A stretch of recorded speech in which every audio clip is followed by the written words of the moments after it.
Sinayang ni dating Speaker Martin Romualdez, Congressman ng Leyte, ang mga imbitasyon ng Blue Ribbon Committee para siya ay magsalita at tumarap sa aid of legislation ng Senado tungkol sa flood control scam. Kasi kaya ko sinabing sinayang sa akin ng sariling opinion at observation. Kasi kung siya ay dumalo sa Blue Ribbon Committee noon, mula ho nang pumutok itong balitang ito, kasama na siya sa inimbitahan ng nakaraang taon at bukas ang Blue Ribbon Committee para sa kanya.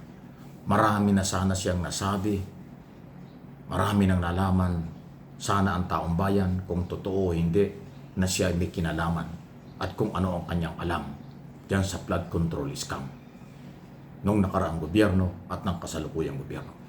Kasi si Martin Romualdez, dating majority leader nung Kongreso ng panahon ni Duterte, naging speaker siya pagpasok ng Pangulong Marcos. Ang problema, hindi niya sinipot, hindi ko alam kung anong dahilan, ang mga invitation. At ngayon, nang siya mag-resign as a speaker, tapos siya ay kasama sa iniimbestigahan ng gobyerno, lalo na ng ombudsman, at may nakitang mga probable cause o pwedeng dahilan, may plunder daw at saka mga nilaundering, ang bigat. Ngayon siya kasi nagsasalita na wala siyang alam. Hindi daw siya, wala daw kinalaman siya sa scam na yan. At marami daw siyang alam. So nakaraang gobyerno at ngayon. Paano ngayon? Paano ka ngayon paniniwalaan? Nung pagkakataong iniimbitahan ka para magsalita ka, hindi ka dumalo. Ngayong nagigipit na dahil ikaw ay iniimbestigahan, mabigat pa yung posibleng kaso, plunder, pandarambong ang dating, money laundering, saka kayo nagsasalita. Pasintabi na former speaker. Sino maniniwala ngayon? Paano ka ngayon papaniwalaan doon sa mga sasabihin mo?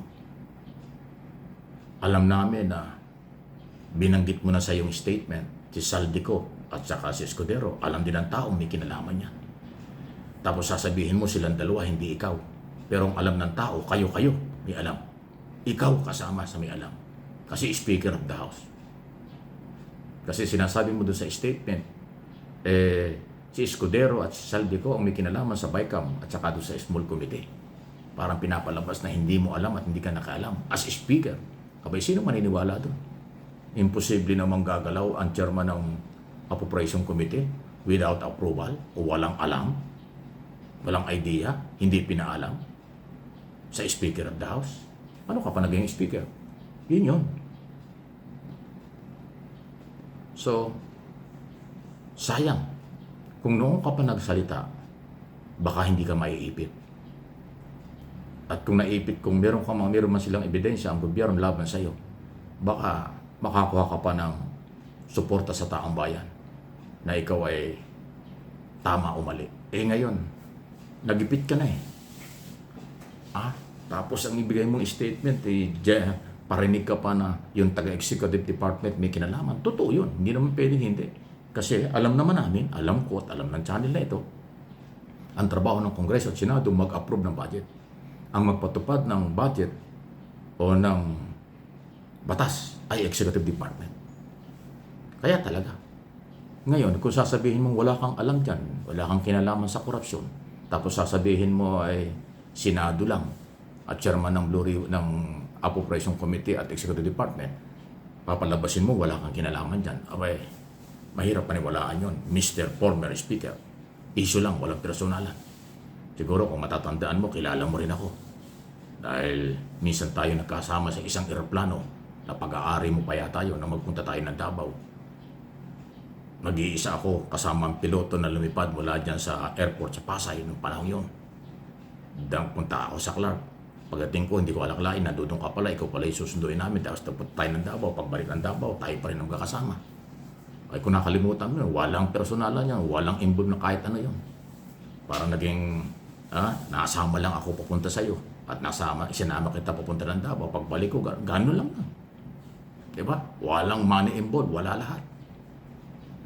Ako nga yung nagbayad pa nga ako ng sarili kong pera, pambayad sa parking, doon sa airport Naggasolina ako at gumamit ako ng sarili kong kotse papunta sa airport. Sinuportahan kita, sinundo kita. Although private jet yung sinakyan natin, alam mo yan. Ano yan Tumakbo kang maging senador, di ba? Tumakbo kang senador, pero hindi ka nanalo. Ayun lang, ayun ang pagkakilala ko sa'yo. Doon lang kita nakita ng personal, mula hindi na kita nakita. Di ba? Ako naman, napunta lang, may nag-utos lang sa akin. Hindi naman kita kilala, hindi naman ako lumalapit sa'yo, hindi mo rin man ako kilala. Noon lang tayo nakita. Kailan ka ba tumakbo yung senador? Noon. Yun ang pinakahuli at una tayo nakita ng personal. Kung hindi mo natatandaan yun, bahala ka na. Ako, tanda-tanda ko yun. Sumaya ko ng private jet sa Pasay. Punta kami ng Clark, kasama ko isang tao at saka piloto. Pagdating namin doon, naghintay kami ilang minuto, dumating yung chopper mo, sumakay ka, pumunta tayo ng Davao. Tapos maghapon tayo sa Davao. Pagkatapos ng iyong mga meeting doon, balik ulit tayo ng Manila, sakay ulit tayo ng private jet na yan. Yun lang yun. So dahil dyan, walang personalan issue lang. Malaking problema ang graft and corruption noon at ngayon na in-expose ni Pangulong Marcos na iyong kamag-anak o pinsan.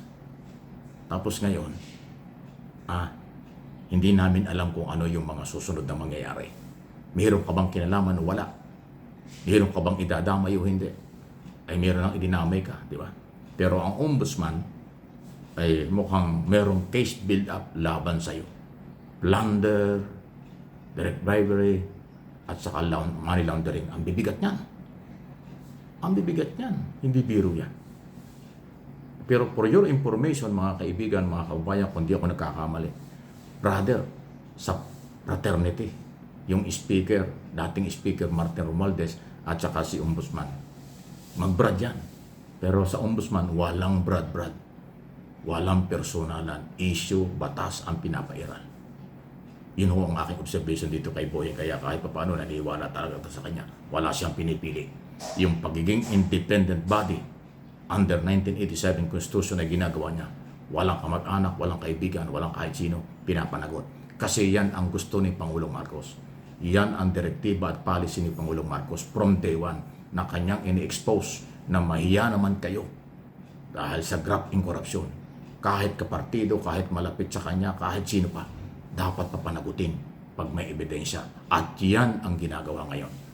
Sinundan ng mga opisyales, especially ang Ombudsman, OJ, ICI, at Department of Public Works and Highway.